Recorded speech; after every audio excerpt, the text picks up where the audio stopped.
네. 그 아니, 영상은 어떻게 평가하세요, 노래? 네? 네. 그 뮤직비디오 영상 모두에게 감동과 뮤직비디오는 아니고 감명을 주지 않았습니까? 변진섭은 로라라고 생각합니다. 로라요? 로라.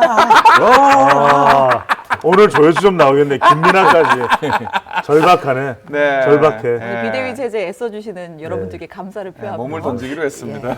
이어지는 순서 총선 D-58 설 민심은 어땠는지 짚어보는 시간을 갖도록 하겠습니다.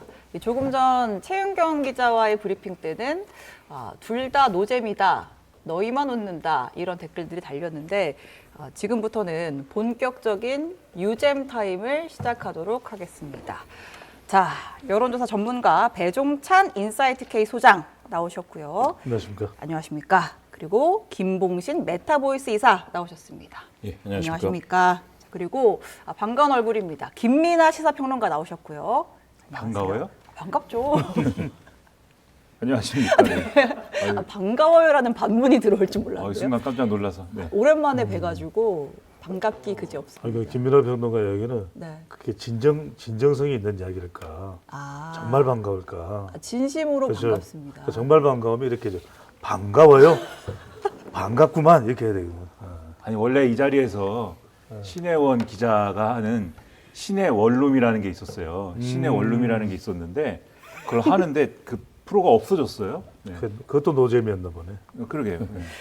예, 그 프로가 네네. 아주 슬프게 4개월 만에 막을 내리고 그렇죠. 영진이가 막 갈고요 사람을. 아니 저건 뭐예요? 근데 저건 뭐야 저 왜? 부담스럽게. 정말 부담스럽지 않습니까? 부담스러워. 등 뒤에서 내려다보고 있다. 그러니까. 이게 뭐예요 이게? 이게 진행을 하면서도 자꾸만 위축이 됩니다. 그러니까 저런 거 없애줘야 돼요. JTBC 왜 이래? 내일은 좀 저런 거 막 이런 표정 말고 그렇죠. 좀 웃는 영상으로 좀 교체를 좀 해주셨으면 좋겠고요. 자, 마지막으로 우리 장르만의 아이돌 예, 이상민 네. 크리에이터와 함께 하도록 하겠습니다. 이런 거 좀 갖고 오지 마세요. 네. 이상한 외국계 작은 뭐 가방 아니냐 이런 얘기가 있는데 오늘 비대위인 만큼 조회수가 많이 좀 따갑습니다. 아픕니다. 지금 조회수가 1000회가량 줄어들고 있거든요. 네. 네. 신혜원 비대위 네. 응원하겠습니다. 근데 저는 뭐 네. 생각보다 나쁘지 않다고 생각합니다. 생각을 어느 정도까지 하셨는데요? 저는 네. 정영진 정프로가 없는데도 네. 장르만을 지켜봐 주시는 이 3%의 이 찐팬, 3%래 3,000명의 찐팬들. 왔다 갔다 하시네요. 근데 예. 제가 장담컨 부업을 뭘 하는 거예요? 장담컨대 우리 곧 한 이 15분이 지나기 전에 2,000명이 더 들어올 거예요. 곧 5,000명 됩니까? 곧 5,000명 돼요. 왜요? 그러면 근거가 있을 거 아니에요? 아니 그래야 내가 그 공약을 걸었거든. 네. 5천만 명 들어와야 정치인이에요? 5천만 명이요? 아니 5천만이요? 5,000명 들어오면 네. 이상민 하차. 그다음에 배종찬 고정. 제가 고정이 되는 거죠. 그럼 삭발 출연료도 어떻습니까? 이상민이랑 똑같이 받으셔야 돼요. 아니 저 훨씬 더 많이 받아야죠. 지금 열린 토론에서 몇 명 보는데요? 그런 이야기는 하지 말고. 얼마 안 되는 걸로 뭔 알고 소리야? 있는데 동원이 안 되지 않습니까? 발성이 이렇게 좋으실 줄 몰랐습니다. 저보다 발성 좋은 사람은 우리 김봉신 의사. 네. 밤 11시 59분까지는 제가 발성이 좋고 밤 12시 넘어가면 김봉신이요. 어떤 밤의 황태자 같은 네네. 느낌. 아니 그때 고성이 좋을 일이 있습니까?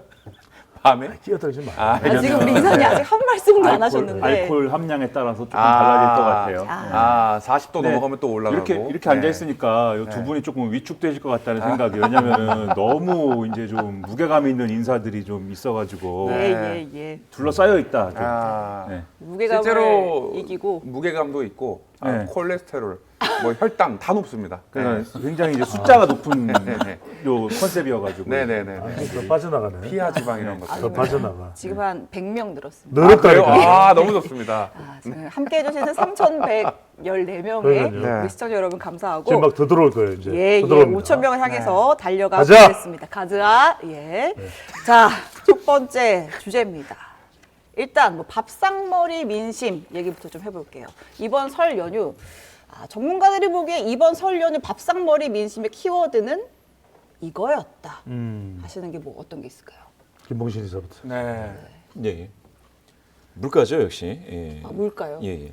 아무래도 물가고 그 물가에 따라서 상대적인 이제 박탈감을 느끼는 그런 뭐 소외감 느끼고 그런 계층도 좀 많은 게 현실인 것 같습니다. 저희 어머니께서도 예. 과일 하나 그러니까 배라고 이제 정확히 말씀 주셨는데 배 하나에 이제 이거 뺍니다. 배, 예. 배 하나 이제 네. 돈만 원 한다 이런 말씀을 하시더라고요. 하나에. 그래서 네. 이게 뭐 시장 자주 이제 안 가본 사람들은 체감할 수 없는데 네. 이게 이제 엄청나게 살림하시는 분들은 이제 체감이 되는 그런 문제다. 물가 그리고 네. 이제 주변에서 이제 그 소식들이 안 들리는 사람들은 이제 해외 여행을 가고 이러는데 예. 정영진 프로처럼 말이죠. 전임 대표를 이렇게 깝니까 비대위라고. 비대위가 또 되는 거야 새로. 그런데 네. 이제 사실은 그 남아서 네. 국내에 남아서 이렇게 이제 텅 빈 도시를 지켜야 되는 그런 사람들도 있어서 예. 상대적 박탈감 그리고 이제 고물가 여기서 이제 그 압박감이 상당한 그런 이제 명절이죠. 그렇게 소득은 그대로라서 또 박탈감이 더 드는 경우도 있겠네요. 봤습니다. 지갑은 그렇죠. 텅텅 비지 않습니까? 일반 지갑은- 서민들은. 그렇죠. 네, 저도 카드값만 그렇지만. 쌓이고 네. 맞습니다. 알겠습니다. 물가가 민심 키워드였다. 소장님은 어떻게 보셨어요? 저보다 저 김민하 평론가. 네. 먼저 여쭤볼까요? 네. 이따 많이 하시려고 그러죠. 아니야. 자제 좀 해요 이제. 마지막에 해서 이렇게 가장 주목받고 싶고 그러신 건 아니죠? 전혀 아니고요. 관심병. 왜냐하면 저는 많은 분들 제가 괜히 분량 차지하고 이러면 안 되잖아요. 알겠습니다. 평론가님 먼저 좀 말씀해 주세요. 질문이 뭐죠? 이번 설 연휴 밥상머리 민심의 키워드가 네. 뭐였냐? 세상에서 제일 비싼 사과가 뭔지 아십니까? 뭡니까? 홍옥입니까? 아니 이거 몰라요? 네. 미국의 애플. 예. 개그를 좀 배워오신 건가요? 배종찬 소장님한테. 왕왕. 이거 메이드 인 KBS인데 이거 모르시네. 이 미국의 애플 그리고 한국의 사과. 네. 예. 근데 저는 여기 김건희 여사의 사과. 뭐야? 근데 이거 그 KBS에 우리 네. 앵커 질문이 그랬죠. 네, 대통령님에 대한 얘기에서 나온 질문인데 사실 네. 이 얘기 왜 했냐면 밥상머리에서 밥에 신경 쓰느라 뭐 밥상머리에 대한 얘기는 제가 못 들었어요. 네. 그래서 밥만 보고 갔는데 역시 얘기는 경제 얘기가 가장 큰 관심사였을 것 같다. 경제 얘기랑 네. 그다음에 클린스만 얘기 두 개였습니다. 사실. 홍준표 시장도 화났어요. 그러니까 두 개 주로 얘기하지 무슨 정치에 대해서 그런 얘기는 제가 못 들어봤고 다만 이제 제가 오늘 들은 얘기는 집이 대구인 분이 있었어요. 네. 대구인데 자기가 지지하는 정당은 민주당인 분이 있어요. 근데 그분이 굉장히 정치 얘기를 가족들하고 많이 했다는 말씀을 하시더라고요. 근데 그건 예. 특수한 케이스잖아요. 네. 그분이 민주당을 지지하는지 대구에 있는 분들이 아니까. 네? 김수민 평론가예요? 아니에요. 네, 그분하고는 아직 명절 지나고 연락은 안 해봤는데. 그래요? 거긴 구민이에요. 네. 그렇죠. 거기 그리고 구입니다. 대구에 갔는데 이제 주변 사람들이 이제 막 물어보는 거예요. 이제 그 너희들 당은 왜 그러냐 뭐 이런 거 있잖아요. 정치권 인사군요. 그렇진 않습니다. 아하. 그렇진 않은데 네. 정치권 인사는 아니지만 정치와 유관한 사람이긴 한데 막 이제 물어보는데 그런 특수한 경우를 제외하면 이제 우리 모여가지고 뭐 정치 얘기 하겠어요. 물가 얘기, 경제 얘기, 뭐 이런 얘기에 더해서 축구 열받는 날 클린스만 왜 그러냐 쫓아내자 뭐 이런 얘기 뭐 제가 클린스만 감독님을 쫓아내자 이렇게 얘기한 건 아니고 네네네. 그런 얘기들을 하더라 이 정도였던 것 같아요. 막상 뭐 총선이고 뭐고 국민들은 딱히 큰 관심은 없고 오히려 먹고 사는 문제에 관심이 많다. 관심이 없다기보다는 그런 얘기들이 총선 이슈로 이어지는 측면이 있겠지만 예. 국민들이 모여가지고 야 그 지역구에 누구 공천한대냐 뭐 이렇게 얘기하지는 않는다 그게. 운동권을 심판해야 되냐, 정권을 심판해야 그렇죠. 되냐 이런 얘기까지는 그렇죠. 안 간다. 과연 이번 공천이 윤심 공천이냐 한심 공천이냐 뭐 이런 수준의 얘기까지는 안 갔다. 우리 배 소장님. 뭐 소장님은 네, 기다리고 있었습니다. 저는 일단 뭐 밥상머리에서 저는 일단 말을 안 합니다. 먹어야죠. 그렇죠. 왜 말을 합니까? 밥에 집중을 하게 되죠. 일단 많이 드세요, 또. 빨리 안 먹으면 갈비찜 없어져요. 이건 팩트입니다. 그런데 네, 이건 팩트예요. 그런데 네. 이 밥상을 보면서 정말 그런 생각이 들었을 거예요. 정치권은 밥통인가? 어떤 우리가 좀 먹고 사는 일에 이 경제에 김봉신 이사나 또는 뭐 대통령의 대담은 대담했어야 되는 거잖아요. 근데 그런 부분에 대한 스트레스입니다. 스트레스. 그래서 저는 그 밥상을 보면서 잠시 머뭇거리면서 한 숟가락을 뜨지 못하는 사람이 있다면 그건 정치권의 잘못이었다. 하지만 밥맛이 오르지 못하게 그렇죠. 만드는 잘못이 정치권에 있었다. 그렇죠. 하지만 그 고통을 JTBC를 보면서 달랬겠죠. 네. 장르만 여의도를 보면서. 그렇습니다. 와, 이거는 그래서 저는 네. 그 큰 고통이 있었지만 네. 그것을 달랠 수 있는 것은 역시 정영진 없는 장르만 여의도가 아닌가. 아니 뭐예요 진짜 자리 비우고 세대 교체가 좀 필요하실 쯤이 꼭 아닌가. 필요하죠. 아. 신행크가 낫네. 오늘만 누리도록 하겠습니다. 네. 예. 자, 뭐 지금 뭐 세 분이 밥상머리 민심 키워드, 물가, 먹고 사는 문제 이런 얘기들을 해주셨는데, 자 그럼 이제 구체적으로 조금 여론조사 결과랑 조금 연결을 지어서 살펴볼게요. 그러니까 설 연휴 직전에 나온 조사긴 한데 이제 리얼미터께 있었고 NBS께 있었죠. 근데 대통령의 국정 운영 지지율이 8개월 만에 소폭이지만 올랐습니다. 그래서 가장 8개월 만에 가장 높은 수치가 나왔어요. 이거는 뭐 대통령 지지율이 좀 상승세로 접어들었다라고 볼 수 있는 건지 뭐 어떻게 좀 분석을 하면 좋을까요? 그렇게 보기는 어렵죠. 왜냐하면 상승세라는 것은 말 그대로 기존의 걸림돌이 해소돼야 돼요. 우리가 이제 대통령 지지율을 볼 때는 세 가지 감으로 우리가 명절 연휴 이제 끝나고 이제 오늘 첫날이죠. 예. 그러니까 이제 감으로 감 잡았어. 이 감으로 분석을 해야 되는데 네. 이건 이제 일종의 위기감에 따른 지지층들의 결집으로 올랐을 수 있죠. 아, 일감은 위기감. 그렇죠. 위기감. 이건 기계적 반등이다. 근데 이제 우리가 지지율이 오르려면 뭔가 파격이 있어요. 파격감이 돼야 돼요. 파격감이라는 것은 대담 내용도 좀 대담했어야 되고 예. 그리고 중도층이나 또는 수도권이나 중수층이라 그러잖아요. 예. 이들이 들어와야 이제 대통령 지지율이 이제 싹 올라가겠죠. 예. 네. 근데 그러기에 그 정도로 파격적인 건 아니었기 때문에 아. 말 그대로 우리가 늘 기다려왔던 뭔가 대통령 국정 운영의 답답함 이게 해소돼야 해소감이잖아요. 예. 해소감. 그래야 우리가 지지율 상승에 기대감을 누릴 수 있는데 네. 감으로 봤을 때 아직까지 그 감이 체감되지 않는다. 이렇게 본다면은 아직까지 이것은 기계적 반등 박스권 내에서의 조정 차원을 못 벗어나고 있는 현상이라고 봐야 돼요. 좀 지지부진한 상황이지 뭐 딱히 상승세라고 보기는 어렵다. 네.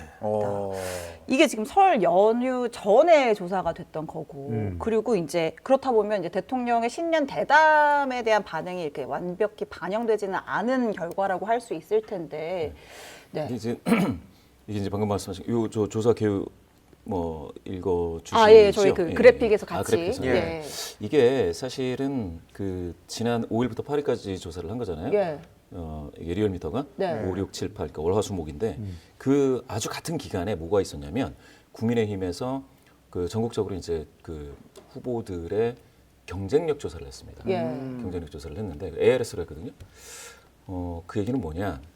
그 각 당이, 그러니까 큰 두 당이 사실은 그와 같이 이제 적합도 조사라든지 경쟁력 조사를 하면서 조사를 좀 받아달라라는 것들을 자기 지지자들한테 이제 굉장히 호소를 하죠. 예. 그렇게 되면은 한 지역에서 이제 그렇게 쫙 뿌리면은 이게 조사에 응답하려고 대기하는 경우가 있습니다.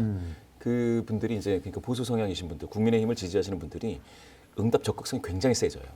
그렇게 되면 반영이 되죠. 네. 이거는 그냥 이번 선거만 그런 것도 아니고 예전에 계속 그래 왔습니다. 그러니까 컨벤션이 있거나 컨벤션 사전 효과가 있거나 아니면은 이와 같이 각 당의 어떤 당 내에 있어서의 어떤 그 공천 과정에서 여론조사가 있거나 이러면 그게 세게 반영이 돼요. 근데 리얼미터는 보면은 37.3에서 이제 39.2 예. 일주 만에 1.9%포인트 올랐거든요. 네. 이 경우라면 이게 대단히 오른 게 아닌 것 같은 느낌이 있는데 전국 지표 조사 그러니까 MBS에서는 이게 6%포인트 오릅니다. 네. 딱 MBS 오차범위 것도 만큼. 다시 한번 보여주세요. MBS는 7%포인트. 예. 아니 6%포인트 오르. 6%포인트 올랐네요. 그러니까 2주 만에 31에서 이제 37이니까 6%포인트가 이제 올라갔는데 네. 이거는 이제 오차범위에 딱 걸쳤지 않습니까? 네. 그러면 상당히 급등하는 거다라는 느낌을 좀 받으셨을 수도 있어요. 왜냐하면 MBS가 보여주는 차트 그러니까 작년 1월서부터 한 1년 넘게 중에서 오르는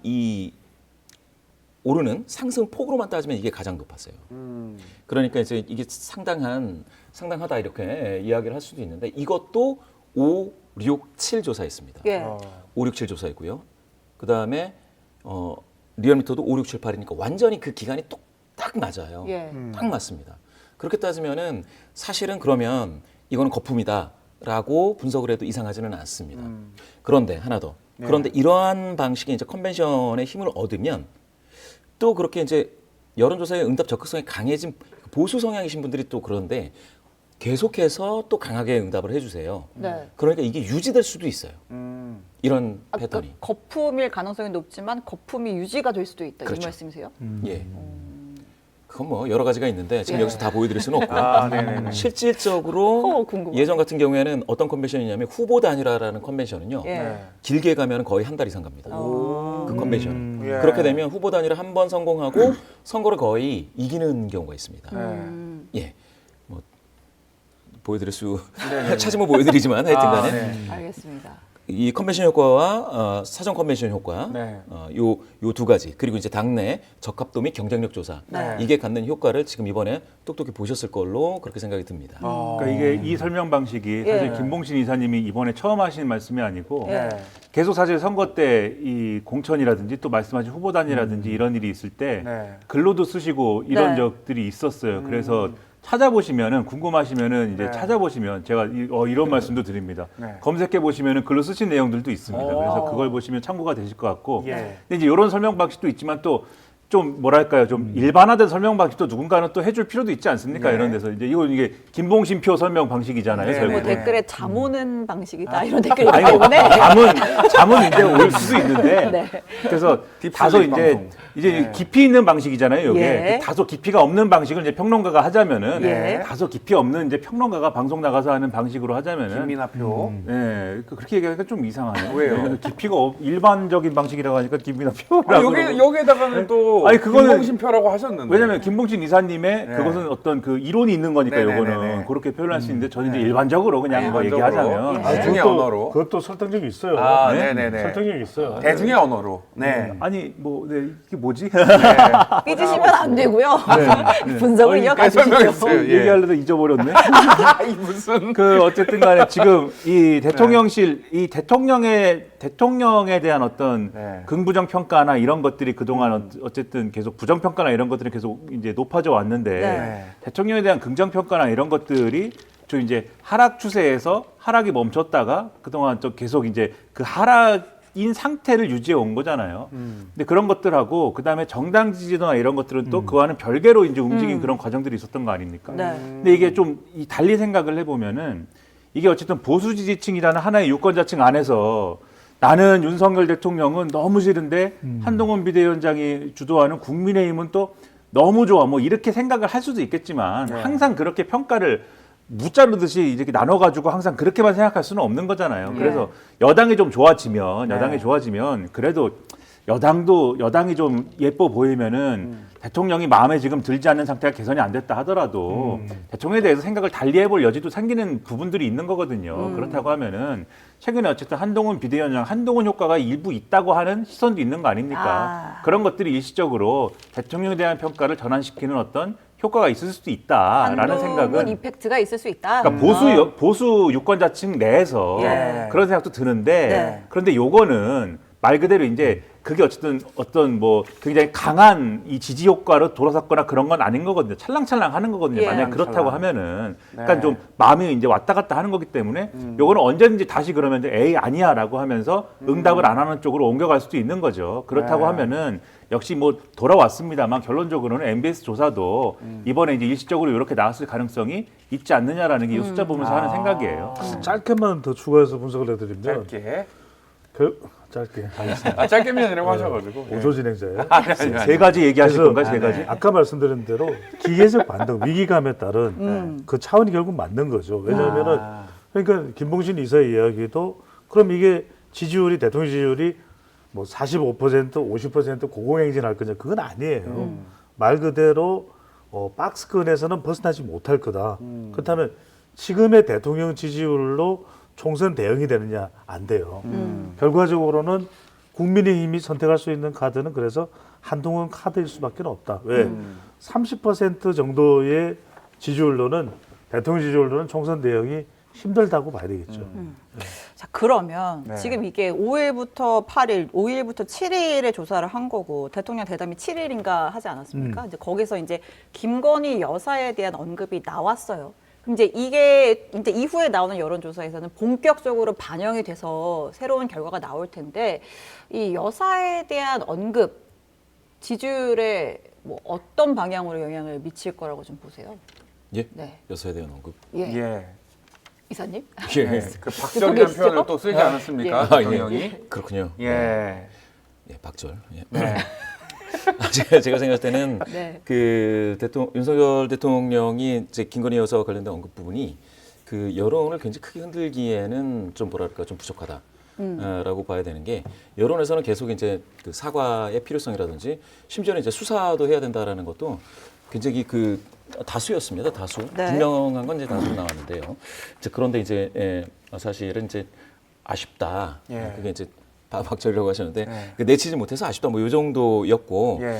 사실 저는 이제 그걸 보면서 대통령은 영부인을 엄청 사랑하는구나라는 걸 이제 느꼈어요. 그런 걸 애처가로서. 느꼈는데, 예, 네. 그런 거를 느끼기는 했는데 그게 그러니까 정치적인 선택을 바꾸는 그런 자극이 되지 못한다는 거거든요. 예, 예. 지지율에 그래서 큰 영향이 없다. 지지율에는 큰 영향을 지금 줄 수 없다. 다만 이와 같은 방식으로 김건희 여사가 계속해서 어떤 언론에 노출됐을 때는 대통령 긍정률을 떨어뜨리는 하방 효과는 있을 것이다. 예. 왜냐? 대통령 긍정률과 김건희 여사와 관련된 그 거기에 대한 수용도가 더 낮습니다. 김건희 여사가 더 좋지가 않다라는 것이죠. 그러면 예. 그나마 있었던 30% 초중반 정도의 대통령 긍정률을 실제로는 더 위에서 누르는 네. 예, 하방 압력으로 작용할 가능성이 더 크다라고 생각을 하고요. 네. 그래서 사실은 대담이 네. 아까 그 대담을 해야 된다고 우리 배 소장님 말씀 주셨는데 네. 그 부분이 되게 공감은 됐어요. 짧게 말씀하신 그 왜 그러냐면 그 대담을 통해서 사실은 대담하게 네. 김건희 여사와 관련된 명품백 그 이슈를 딱 끊어서 없앴어야 돼요. 예. 그런데 지금은 뭐냐면 그게 이제 현재 진행형으로 계속 굴러가고 있단 말입니다. 이게 어떻게 굴러갈지 모르지만 눈덩이처럼 커질지 네. 알 수 없죠. 예. 그렇게 계속 굴러가게 놔뒀다라는 측면에서는 그 대담은 사실은 성공한 대담은 아니다. 대담하지 못했다. 예, 그래서 제 느낌에는 이 부분, 그러니까 윤석열 대통령의 대담은 플러스가 될 정부 여당에 그렇죠. 대통령실과 여당에 네. 도움이 될 만한 것은 아니었다고 평가를 할 수 있다. 근데 네. 대통령실이랑 여당에서는 이런 생각도 하는 것 같아요. 김건희 여사의 일종의 리스크로 인해서 빠질 수 있는 지지율은 이미 다 빠졌다. 그렇죠. 그래서 우리가 지금 사과를 해봤자 도움될 것도 없고 이대로 그냥 밀고 가도 부정적인 영향이 크지 않다. 아하. 이렇게 보는 시각도 좀 있는 그러니까 것 제 같아요. 분석은 그래요. 저도 이제 김민하 평론가 분석도 듣고 싶은데 예. 일단 저는 김건희 여사 논란 총선 영향 없다. 저는 이렇게 생각합니다. 왜 그러냐면 영향이 없습니까? 왜 그러냐면은 MBN에서 물론 우리 JTBC 조사였더라면 더 좋았을 텐데 MBN에서 어떤 조사를 했냐면 김건희 여사 이 명품백 관련된 논란, 하여튼 논란이죠. 예. 또 특검법 관련한 논란, 이 논란이 총선에 영향을 주는지 물어봤어요. 그랬더니 총선에 영향을 준다가 58%, 예. 영향을 주지 않는다가 39%. 그러면 58%니까 얼마나 총선에 미치는 영향이 커요. 예. 그러면 이대로 있으면 안 되죠. 대통령이 사과가 아니라 엎드려 큰절을 하고 석고 대절을 해도 부족하죠. 대담하게. 그렇죠. 예. 그런데 왜 안 할까? 그리고 한동훈 위원장도 대통령 대담 이후에 별다른 반응이 없어요. 김경률 비대위원이 그럼 이 정도면 말이 앙뚜아네트가 아니라 뭐 양귀비 뭐 다 이야기해야 되잖아요. 예. 근데 안 나와. 네. 왜 안 나올까 하면 총선에 미치는 영향은 크지 않다라고 분석했을 것 같아요. 왜 그러냐면은 실제 같은 조사에서 뭘 물어보냐면 총선 구도를 물어봐. 아니 그러면 총선에서 가장 크게 영향을 주는 것은 총선에 영향을 준다가 58%였으면 그 58%가 민주당을 찍는 걸로 나타나야 될 거 아니에요. 그러면 뭐 총선은 볼 것도 없잖아요. 네. 그런데 총선 결과를 기대하는 질문에 국정을 원활하게 하기 위해서 집권 여당인 국민의힘을 지지하겠다가 40%, 그 다음에 제1야당 정부 견제를 위해서 더불어민주당을 지지하겠다가 36이야. 이 이야기는 예. 우리가 한번 고민을 해보자고요. 그러면 우리 시청자분들도 네. 김건희 여사가 논란이 된다가 네. 민주당을 찍겠다는 아니라는 거예요.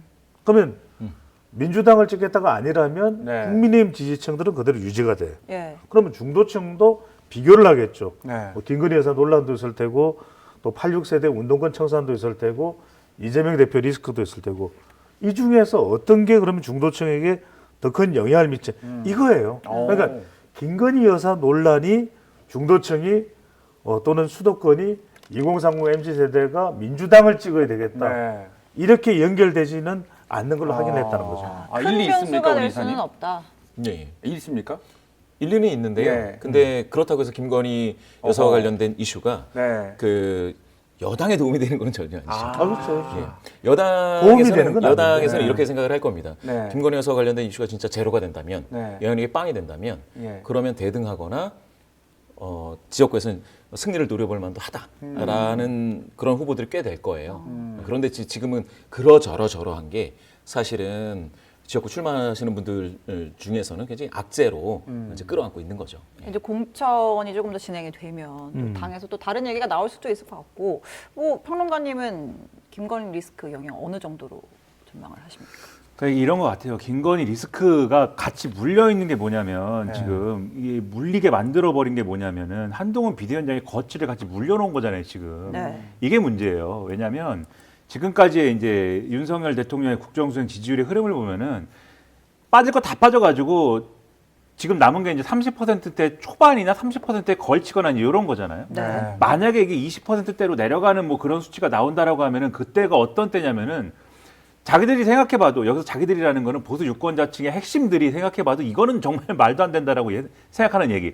바이든 날리면 뭐 이런 얘기. 이건 너무 이상하다라는 얘기가 되는. 예. 혹시 뭐 여기도 좀 걸려 있는 얘기인가요? 여기도 바이든 날리면 너무 함부로 얘기하면 안 되나요? 뭐 여기도? 아닙니다. 네. 뭐 말씀하시죠. 왜냐면 이 예. 방송은 좀 네. 왜냐면 비속어를 써야 좀 기사가 많이 나오지. 네.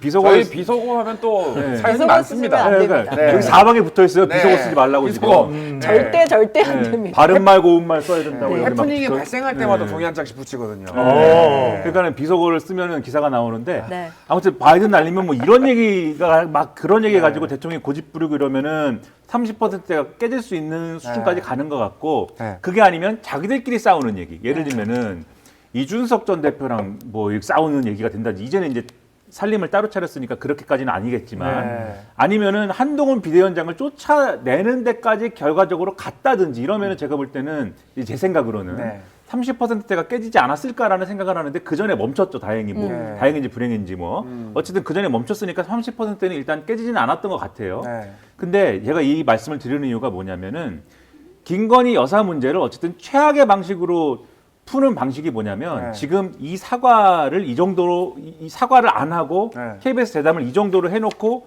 일단은 마무리를 져버린 거지 않습니까? 네. 그 상황에서 한동훈 비대위원장이나 김경일 비대위원이 이거 사과가 필요한 것 같은데요. 국민 눈높이 안 맞는 것 같은데요. 이 정도는 우리가 만족을 할 수가 없는데요. 네. 이러면서 또 막 얘기를 한다. 윤석열 대통령이 어떻게 할까요? 다시 시동을 걸지 않겠어요? 제 생각에. 한동훈 물러나야 되지 않을까? 한동훈이 욕심을 품은 게 아닐까? 반란을 일으키는 게 아닐까? 그러면 제가 볼 때는 이거 30% 깨진다는 거예요. 그러면 선거가 망하고 서로 안 건드는 선에서 총선은 망하는 거예요. 그러면 제가 볼 때 완전히 망하는 거기 때문에 요 문제는 그래서 한동훈 비대위원장하고 김경일 비대위원은 네. 이 아래로 못 내려가기 때문에 더 이상 얘기를 안 하는 선에서 정리를 한 거다. 이렇게 봐야 되는 거고 네. 윤석열 대통령이 했어야 되는 건 뭐냐면 그러면 여기서 했어야 되는 건 뭐냐면 김건희 여사 문제를 최악으로 지금 풀고 있기 때문에 냉담자들이 지금 생겨 있는 거거든요. 보수 유권자 층에서. 네. 이건 안 볼래. 난 보지 않겠어. 외면하는 층이 생겨버린 거고 그래서 지지 유보를 하고 있는 층들이 있을 건데 네. 만약에 김건희 여사 문제를 화끈하게 풀었으면 지금 소장님 말씀하신 것처럼 막 석고대죄를 하든지 아니면 막 정말 대담하게 풀었으면 그 냉담자들이 일부 돌아왔을 겁니다. 그래 그래도 대통령이 옛날 모습 찾은 것 같아. 김경일 비대위원이 조선일보 인터뷰에서 사자의 모습을 찾을 거예요. 막 이렇게 얘기한 게 있어요. 이전에. 네. 지금은 이렇게 좀 가지만 윤석열 대통령 과거에 사자 같았는데 머리 안 올리고 다닐 때 사자 같은 제가 한 얘기가 아니라 김경일 비대위원이 얘기했어요. 뭐 헤어스타일 얘기를 하면서 머리를 요새는 올리고 다니는데 내리고 다닐 때는 사자 같았습니다라고 얘기하면서 사자가 돼야 된다 그랬는데 네. 그 얘기를 하면서 돌아왔을 수 있어요. 냉담자들이. 그러면 제가 볼 때는 국정수행 지지율이 오를 수도 있었고 그러면은 여당의 선거 국면에서는 좀 도움이 될 수도 있었을 거거든요. 네. 근데 그렇게 안 풀었잖아요. 네. 그러니까 그렇게 갔으면 좋았을 거를 그렇게 안 풀었으니까 하나만한 대담이 된 거고 네. 그리고 여기서 만약에 여당이 들이받았으면은 최악으로 가는 건데 네. 그러기 싫으니까 안 들이받는 거다. 그러니까 요 선에서 이제 봉합이 되는 거죠. 짧게만 제가 보충을 하면 네. 그런데 아내 앞에서 대담하지 못한 이유가 있는 거죠. 예. 자, 아내 앞에서 사자인 사람이 있을까? 다 토끼야. 토끼예요. 어떤 사람은 배우자 앞에서 어떤 사자인 사람은 사람 그런데 일어날 수 이런 없죠. 거예요? 너무 네. 감정이입하시는 것 같아요. 어떤 사람은 아내 네. 앞에서 개미가 돼요.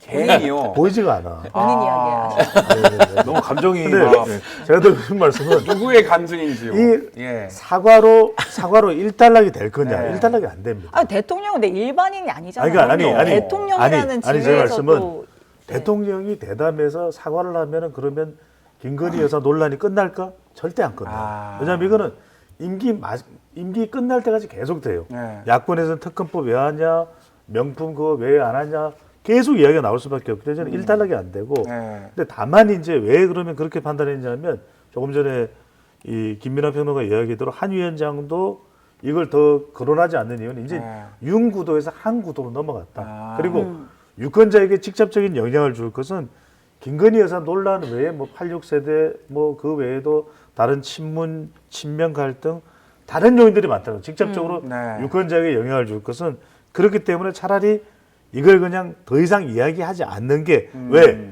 빌미를 제공하면 또 야권은 계속해서 이걸 끄집어내고 네. 또 이어갈 것이기 때문에 오히려 그걸 차단한 것이다. 물론 미흡하죠. 물론 김건희 여사 논란은 계속될 수밖에 없고 부정적인데 네. 그런 총선을 앞둔 이유가 있는 것 같아요. 근데 한마디만 물고 들어가자면 네, 물었죠. 죄송합니다. 네, 네. 시간도 없는데. 아, 괜찮습니다. 근데 안 해도 계속 얘기한다. 이제 KBS 대담 가지고 계속 얘기하잖아요. 네. KBS 대담을 계속 얘기하는데 KBS가 설날에 또 재방을 또 틀어가지고 또 얘기하지 않습니까? 어차피 계속 얘기한다. 어차피 계속 얘기할 거면은 네. 지금 그래도 마음 떠난 보수 유권자층 중에 중도에 가까운 분들을 네. 그래도 할 말이 있게 만드는 쪽이 좋았을 것이다. 네. 대담하게 했어야지 이렇게 말씀드리는 근데 거예요. 너무 박절하게 평가하시는 거 그래. 아닙니까? 대통령께서 그 순간이 바로 우리들의 사랑이 필요한 거죠. 근데 노래도 부르지 저 않았습니까? 박절한 사람입니다. 저는 단호하게. 네. 그 영상은 어떻게 평가하세요, 노래? 네? 네. 그 뮤직비디오 영상 모두에게 감동과 뮤직비디오는 아니고 감명을 주지 않았습니까? 변진섭은 로라라고 생각합니다. 로라. 로라요? 오늘 조회수 좀 나오겠네. 김민아까지 절박하네. 네. 절박해. 네. 비대위 체제에 애써주시는 여러분들께 감사를 네, 표하고 몸을 던지기로 했습니다. 네. 그러면 일단은 뭐 대통령 국정수행 지지율 얘기는 여기까지 하고 예. 자 다음으로 삼지대 얘기를 좀 해볼게요. 또 설에 또 전격 발표를 하지 않았습니까? 우리 빅텐트 친다.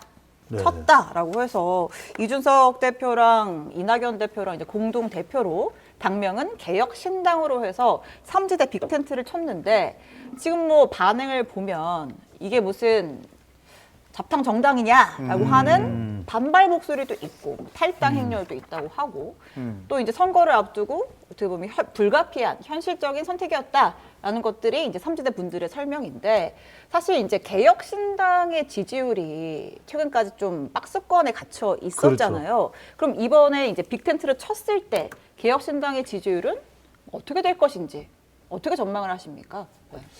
근데 이제 그 언론 기사에서 나왔었는데요. 사실 그 검색량, 그 네이버 검색량이라든지 이런 데에서는 개혁신당이 다른 그 정당 두 당 있지 예. 않습니까? 국민의힘이라든지 민주당 내지는 이제 그 대통령이라든지 김건희 여사 모두보다 더 검색량은 많았다. 그래서 제가 저도 그 키워드를 넣고 계속 이제 분석을 해봤는데 검색량이 많긴 많았습니다. 관심을 많이 받았다. 네, 관심을 받았다. 네. 그러니까 이제 성공한 거죠. 빅텐트를 그 설 연휴 직전에 이제 빅텐트를 쳤다라는 거, 네. 그거 자체는 성공이었다라는 네. 생각이 들고요. 그래서 그럼 검색량만 그런가? 검색량이 이 관심도를 표현한다라고 한다면 언급량을 좀 봤더니 언급량에서도 마찬가지더라고요. 언급량에서 하루 기준 그 아르고스에서 2월 10일 날 1위를 했더라고요. 개혁신당이. 예. 그렇게 따지면은 관심도가 이제 여러 가지로 입소문도 타고 있다라고 이제 볼 수가 있거든요. 그런데 여론조사에 반영되는 거는 약간 좀 늦습니다. 1, 2주가 이제 늦게 시차가 반영이 좀 되죠. 있죠. 예. 사실은 이제 갤럽조사에서 약간 이준석, 이낙연 각각 그 두 정당이 지지도가 한 자릿수 중에서도 약간 좀 낮게 나타났었거든요. 연초에는 합당만 하면 세력들이 합하면 와, 두 자릿수도 이제 훌쩍 뛰어넘겠다라고 그런 어떤 기대감이 있었는데 그게 안 되니까 조속히 이제 통합을 한 것 같아요. 그런 측면에서는 일단은 통합 자체가 실패는 아니다라고 볼 수가 있겠고요. 아까 말씀하신 것처럼 그런데 그 안에 다양한 세력들이 있기 때문에 사실은 그 원심력이 더 강해져서 서로 밀어내기 때문에 발생할 수 있는 파열음이라든지 이런 것들이 있을 수 있겠다라는 이야기들을 많이 하지 않습니까? 그런데 이제 또 그런 생각도 있어요. 그렇게 통합해서 사실은 색깔이 다른 그 존재들끼리 그런 세력들끼리 모여서 변증법적 어떤 통합, 시너지를 이루는 것도 가능하다라는 가설도 있을 수 있죠. 물론 이제 그 반대로 그러다 보면 이것저것 다 떠나서 결국 남는 거는 앙상하게 물리적인 그 공간만 남는 것이지 그 안에 아무 콘텐츠도 없을 것이다라고도 주장할 수 있겠는데 저는 그러니까 둘 다 가능성을 열어놓고 있다. 다시 얘기해서 굉장히 크게 확장되거나 아니면은 생각보다 이렇게 모였는데 나는 이 사람이 싫어서 얘가 싫어, 이 사람이 싫어서 이렇게 서로 부정적인 시너지만 가져갈 수도 있겠다. 이 두 가지 가능성이 전부 다 내포되어 있다라고 봅니다. 저는 이게 예. 빅텐트가 되지 못했으면 이른바 각도잖아요. 예. 각차도생, 네. 각도. 네, 각도. 그랬는데 그러면 이제 뭐 아무것도 아닌 지리멸렬한 미풍 정도에 그치는데 저는 전격 빅텐트가 되면서 태풍이 될 수도 있다. 왜냐면 긍정 시너지가 커질 수 있다. 그렇죠. 왜 네. 그러냐면 이게 지금 이제 위성정당 안 만들겠다고 그러면서 관심도가 높아졌죠. 우리 네. 신앵크가 이야기했듯이 제3지대 빅텐트에 대한 관심도가 기존 정당보다 잠시나마 더 높아졌던 그런 기간이 있을 정도이기 때문에 예. 그러면은 위성정당 안 만든다고 했기 때문에 이제 이재명 대표의 준위성정당과 그다음 국민의힘은 쪽팔릴 수밖에 없어요. 이런 상황에서 위성정당 안 한다고 그럼 흔들리죠. 그러면 유권자들도 적어도 지역구 투표는 양대 정당 대결이니까 한다 하더라도 적어도 비례투표는 이거 좀 여기 그러면 해주자. 아니 두 정당이 뭐 잘났다고 우리가 끝까지 진영 대결하는데 우리가 동원될 이유가 뭐가 있어 이렇게 판단할 수 있단 말이에요. 근데 이게 빅텐트가 안 되면은 그렇게 표심이 못 갔겠죠. 빅텐트가 되니까 그렇게 간 게 있고 또 하나는 뭐냐면 이제 두 자릿수 지지율이 되면 선거 비용이 보전되는 게 15% 득표예요. 그러면 개혁신당으로 출마 좀 해볼까 이런 생각이 나올 수가 있죠. 더더군다나 이런 빅텐트의 박절함이 아니라 절박함을 만든 유발시킨 장본인이 누구냐면 이재명 대표예요. 이재명 대표가 아니 병립형 할지 연동형 할지 질질 끌다가 연동형으로 가고 위성정당을 하는데 준위성정당인데 통합 비례정당 한다고 얘기했잖아요. 예. 그 순간 열받은 거죠. 빡친 거야. 그래서 아니 왜냐하면 제가 생생하게 어제 이준석 대표하고 인터뷰를 했어요. 예. 근데 이준석 대표는 여전히 표정이 안 좋아. 근데 자기가 내려놓은 거예요. 그러니까 표정이 안 좋은 거는 하기 싫은데 한 거예요? 이게 아주 흔쾌하지가 않아. 왜냐하면 지지자들이 막 이탈한대요. 이탈하는데도 불구하고 자기는 그냥 각도로 가서 4-5가지 할 생각도 있었을 것 같아. 이준석 대표는. 근데 조홍천, 이원욱이 와서 형님들이잖아요. 근데 준석아, 뭐 이게 너무 우리 큰일 나. 우리 끝장난단 말이야. 어떡할 거야? 김종민 의원도 전화해서 어떡하자는 거야 도대체. 금태섭 전 의원은 또 부드러우니까 이준석 대표 어떻게 하자는 거야? 이러면 안 되는. 그러면 이게 본인도 이 상황으로 계속 끌고 못 가요. 왜냐하면 그렇잖아. 그러면은 아무리 이준석 대표 지지자들은 그렇다 하지만 이게 이낙연 대표도 우리 여기 이낙연 대표 할 거지. 네, 할 거죠. 이낙연 대표가 오더 넣으시는 거예요? 이낙연 대표가 그렇게 해줘. 이준석 대표, 우리는 큰 길을 가야 합니다. 이랬겠죠. 그러니까 이런 상황이 되다 보니까 자 민주당의 지금 친문 친명 갈등에서 이른바 공천 못 받는 현역들이 워낙 숫자가 많으니까 현역들이 민주당에서 오게 되면 그 사람들이 아까 우리 봉신 이사가 이야기한 대로 다자대결 구도에서 적어도 개혁신당이 한 15에서 18% 되고 나가고 자기 현역 인지도도 있고 그러면 수도권 같은 데서는 이원욱, 김종민, 조홍천 이런 사람들은 당선될 수도 있어요. 지역구로 그만큼 당선될 수 있다. 될 수도 있죠. 거기다가 이제 이준석이 대구로 나가고 이낙연이 광주로 나가면 이게 일종의 성동격서 전략이에요. 성동격서. 그러니까 대구에서 이준석, 광주에서 이낙연은 안 될 수 있어. 하지만 짠한 마음이 어디에서 유발되겠어요? 수도권이잖아. 아이고 좀 해주지. 그걸 뭐 두 사람도 못 넣어줘. 이러면 수도권 호남과 수도권 TK가 준석이하고 저렇게 했는데 개혁신당 좀 밀어줘. 실제 그런 현상이 있었어요. 이런 여론이 생길 수 있다. 그렇죠. 과거에도 이게 이제 성동격서적 현상인데 그런 상황이라면 저는 미풍이 아니라 태풍이 되는 거죠. 태풍. 와. 긍정적인 시너지가 난다라는 평가인데 평론가님은 동의하세요? 뭐 떨어져 있는 것보다는 낫겠죠. 어쨌든 구도가 정리되니까 예. 구도가 막 뭐 이렇게 복잡한 것보다는 네. 어쨌든 제3지대가 뭐 하나로 있는 게 구도 정리에는 좋겠다라는 생각은 드는데 시너지가 날 거냐는 앞으로 좀 두고 볼 필요는 있겠다라는 생각은 듭니다. 왜냐하면 네. 지금 뭐 이탈한다고 하고 뭐 논란이 있다라는 거를 봐서 네. 이런 정도의 효과는 좀 두고 봐야겠는데 근데 냉정하게 평가를 할 때는 아직까지는 뭐 예를 들면 뭐 지역구도 그렇고 비례도 그렇고 지금의 이제 뭐랄까 여론조사상의 지지율 나오는 것보다는 조금 더 나오겠지만 네. 그게 뭐 획기적으로 예를 들면 1 더하기 1이 지금 뭐 2가 된다는 수준의 그 정도는 아닌 것 같다. 왜냐하면 지금은 1 더하기 1이 지금까지 여론조사 종합을 해보면 1 더하기 1이 지금 1일 수도 있다. 이게 예. 지금까지 조사 결과잖아요. 지금까지. 네.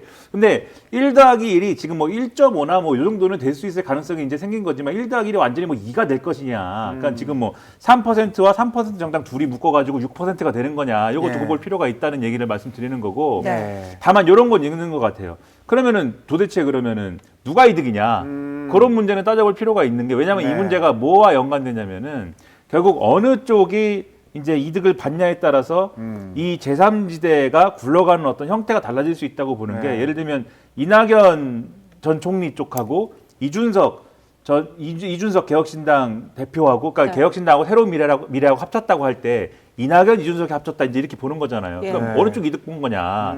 이 계산을 놓고 사실은 지지층의 유실이나 네. 지지층의 어떤 흔들림 이런 것들이 감지가 되는 거잖아요. 네. 이준석 쪽은 우리가 손해 본 것 같은데 이러니까 지금 막 흔들린다고 그러고 나간다고 하는 거고 아. 이낙연 쪽은 우리가 좀 이준석 밑으로 들어간 것 같은데 이러면서 네. 좀 흔들리는 거잖아요 지금. 네. 요게 설명돼야 될 필요가 있는데 네. 저는 냉정하게 우리끼리의 계산으로 보면 이준석이 오히려 이득 아닌가 이런 생각이 들었어요 처음에는. 아, 이준석 대표가 이득이다. 그렇죠. 예. 왜냐하면은 이름 어쨌든 개혁신당이잖아요. 네. 그걸 가지고 자기 지지층 설득할 수 있는 거리를 얻은 거잖아요. 예. 그래. 그거는 내가 주고 있으니까. 그렇죠. 그러니까 이준석 대표 얼굴이 안 좋은 게 자기는 협상을 잘한 거거든요, 사실. 아. 잘한 거예요, 자기는. 예. 이름도 지켰지. 예. 법적 대표 이준석이지. 네. 공동 대표가 이낙연이라고 하지만 법적 대표 이준석이에요. 네. 그리고 흡수합당 형식이고 그다음에 처음이 아니죠. 최근에 이제 그 협상하면서 뭘 합의했냐면 네. 결국 그러면 또 이 뭐랄까 실리가 어디서 나오냐면 비례대표에서 나오는 거잖아요. 아. 비례대표를 누가 어떻게 가져갈 거냐. 예. 일반적으로는 이런 형식으로 합당했을 때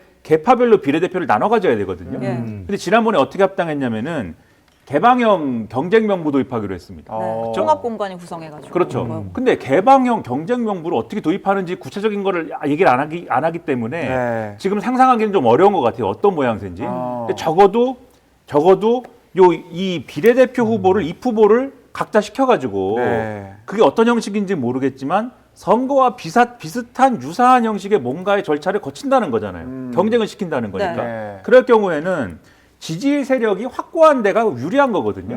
뭐 그게 구체적으로 몇 명을 당선시키는 건지 모르겠지만 네. 그러면 지지세가 확고한 데는 이준석 대표 쪽이잖아요. 어쨌든 이게 좀 지금 약간의 유동적인 형세가 만들어지기는 했지만 네. 그럼 이런 거 저런 거 다 계산하면 이준석 대표 입장에서는 아무래도 이제 소위 말하는 비명계 3인방에 해당하는 의원님들하고 네. 이낙연 전 총리 쪽이 세가 없는 건 아니지만 어쨌든 똘똘 뭉쳐가지고 어떤 액션을 취한다고 했을 때는 구체적으로 뭔가를 뭐 투표 행위를 한다거나 여론조사에 응한다거나 액션을 취한다고 했을 때는 이쪽이 유리한 거 아니야라는 계산했을 법도 한데 현역 네. 의원 숫자도 채웠고 딱히 손해볼 것도 없고 비례대표 명단 짤 때. 그래서 협상 잘한 줄 알았는데 네. 막 이탈한다고 하니까 네. 요건 만약에 그래서 이 지지층이 와해되거나 흩어지면 이 계산이 근본적으로 틀어지는 거죠. 그러니까 결국은 코어 지지층이 중요한 건데. 그게 흩어지면 네. 이 협상은 못한 협상이 됩니다. 그러면 아. 지금 다른 최고위라든가 네. 이런 의결 구도에서는 이준석 대표 측이 밀릴 수가 있기 때문에 네. 그래서 이 상황을 지지층을 얼마나 잘 설득하느냐가 네. 제3지대가 어느 쪽에 유리하는지가 달라질 수 있는 고비일 수도 있다. 이렇게 보이는 이 거예요. 개혁신당과 관련해서 이분은 이렇게 평가를 했습니다.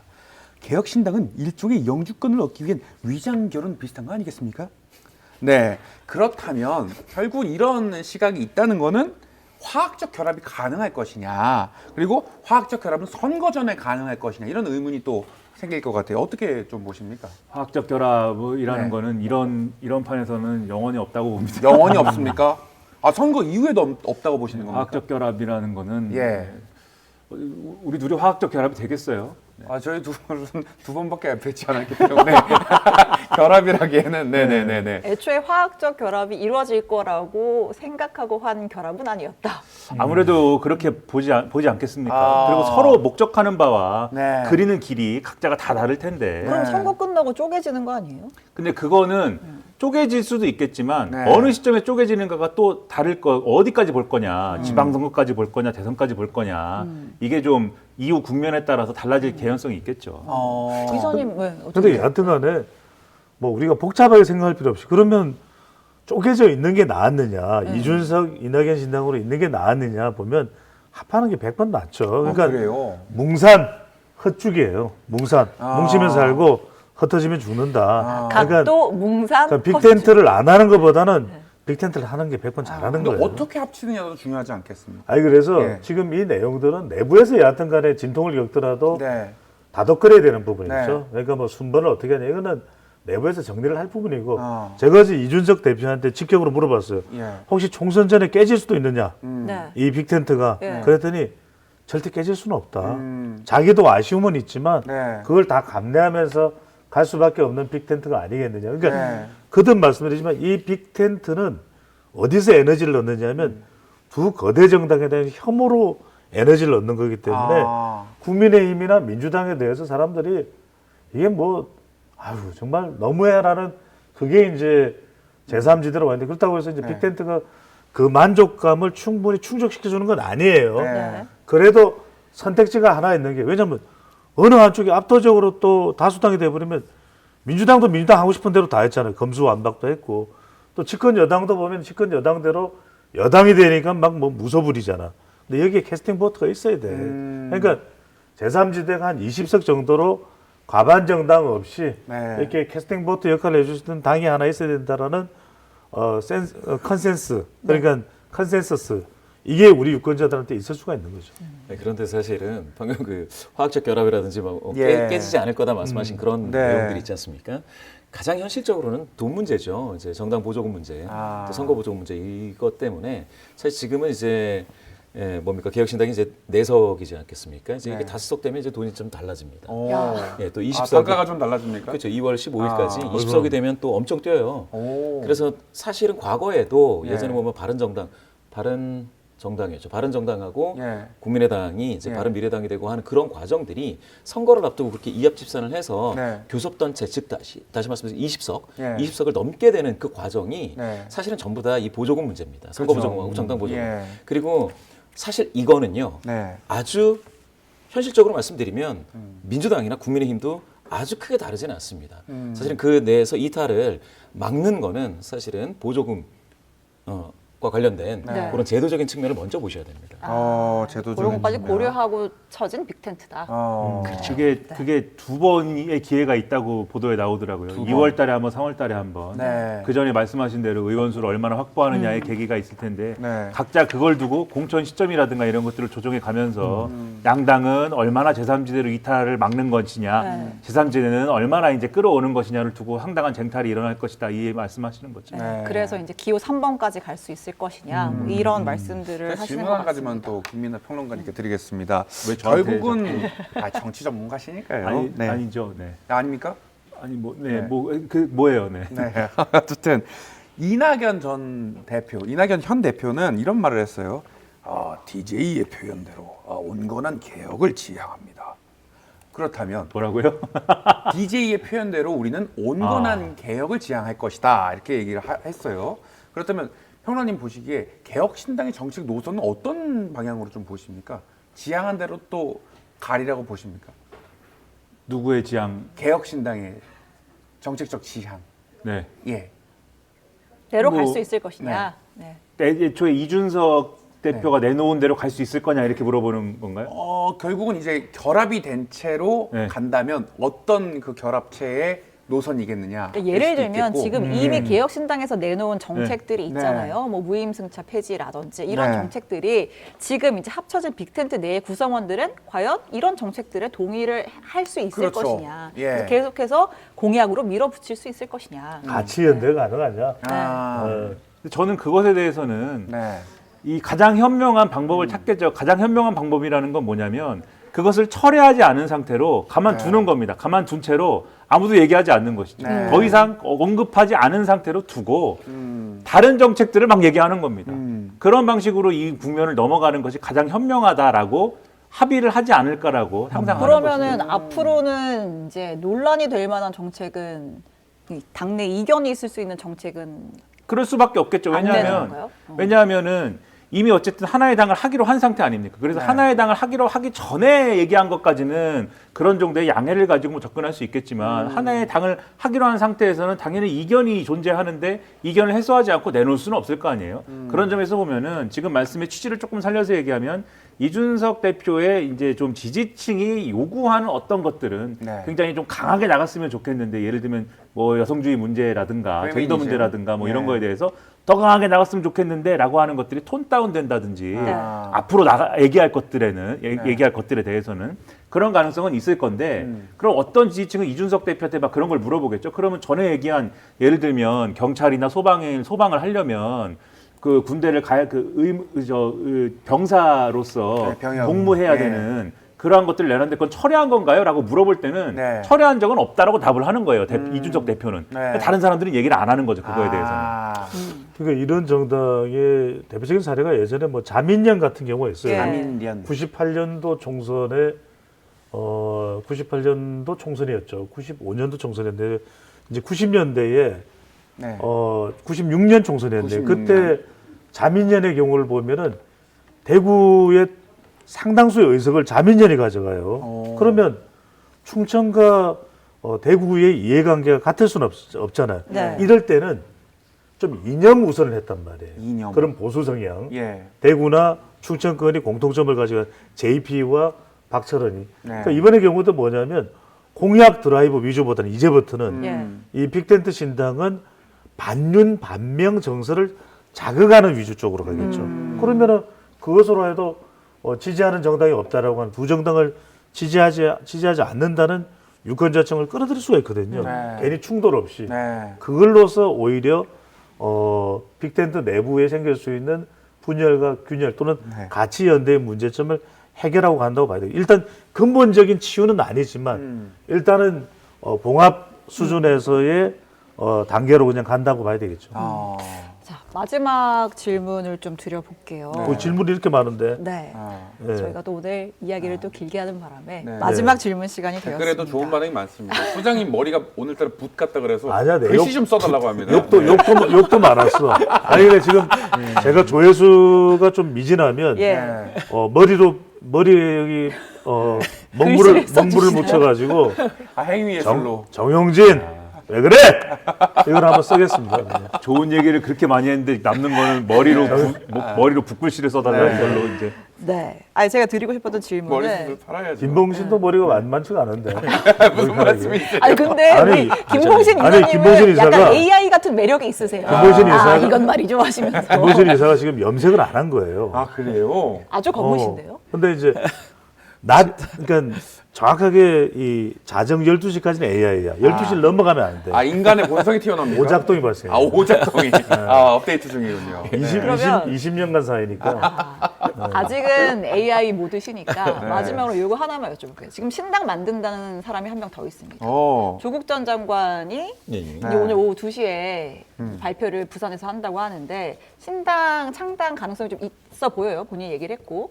그러면은 민주당의 통합형 비례정당에 조국 전 장관이 들어갈 거라고 전망을 하십니까? 어떻게 보세요? 아, 어려운 질문 하신.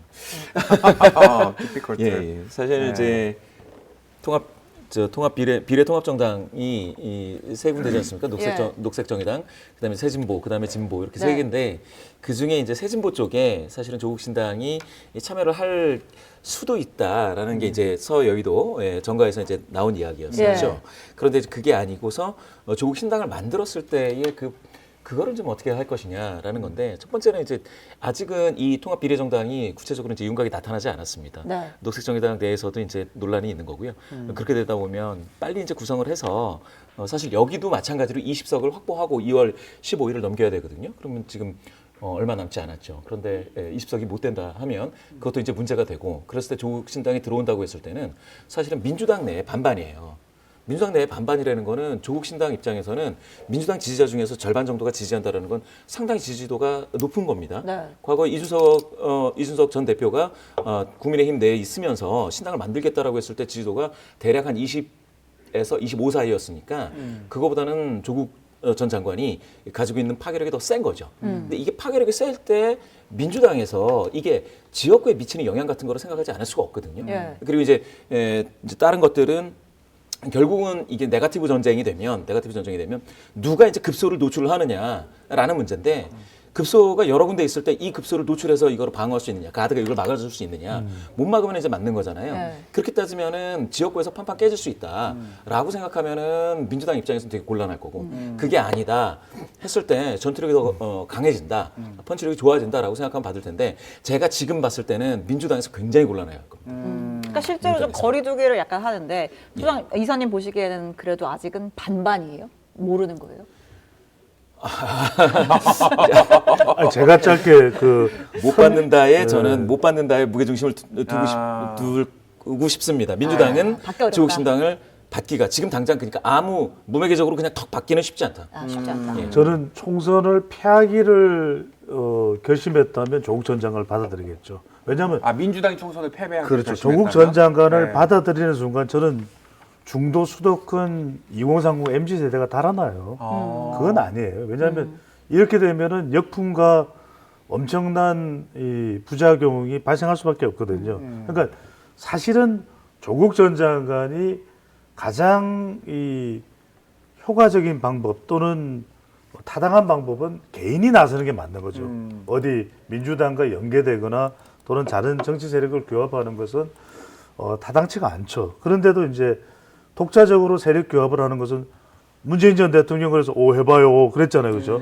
현재 그런 이유는 본인이 이제 사법적인 거 외에 여론으로 굉장히 억울함이 있을 거예요. 예. 이렇게 자기의 어떤 가치가 인생이 매몰되는 것에 대해서. 근데 이건 어디까지나 그런 차원의 정당 정도 수준이라기보다는 정치적 시민단체 차원의 어떤 세력 규합의 성격이 강하다고 봐야 되겠죠. 이거 논리적으로도 일관성이 민주당 입장에서는 예.